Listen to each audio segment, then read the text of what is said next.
Qo'qonda bomdoddan keyin ishlaydigan choyxonani obzor qilamiz. Bu yoq tarafda sut mahsulotlari, bu yoq tarafda go'sht, bu yoq tarafda ham go'sht. Mana bu yoqda shashliklar. Bu ko'rayotgan o'chirtiklar asosan o'sha yerga tayyorlanadigan noxat sho'ri uchun ekan. Qo'y go'shti, mol go'shtli asarti yog'imiz, asplari bilan. Mana mana shu turish 55 ming deydi. Bu yoqda issiq turar ekan, tuyoqlarni isitib turishar ekan. Qaymoq mana shu turishi nech pul bu? 10 ming ekan. Ha, to'g'ri, tayyor. Nech pul bu? 20 ming. Tana olamiz. Atmosferaga gap bo'lishi mumkin emas, lekin bu mana qaymoq oldik, tvorog oldik, nonlar bilan, mana bunaqa novot choylar bilan, xudo xolasa, mana bunaqa issiq nonni olasizlar, tabiiy qaymoqlarga botirib, bismillah qilib ketadimi shunaqasi? E'tiborni tortadigan jihatlardan bittasi mana qaranglar, devorlarga har xil hadis deymizmi yoki bo'lmasam ibratli gaplarni yozib qo'yishgan.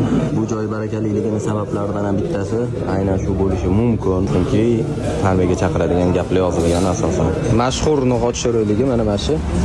Hamma shuning uchun kelar ekan asosan, lekin biz bilmadik, boshqa narsa yeb qo'ydik endi.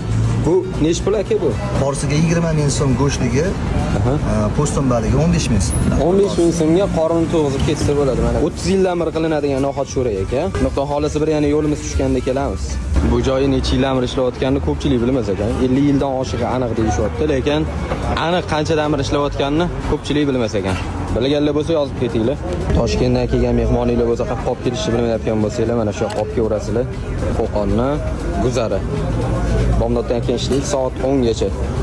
Lokatsiya har doimgidek Telegram kanalda bor.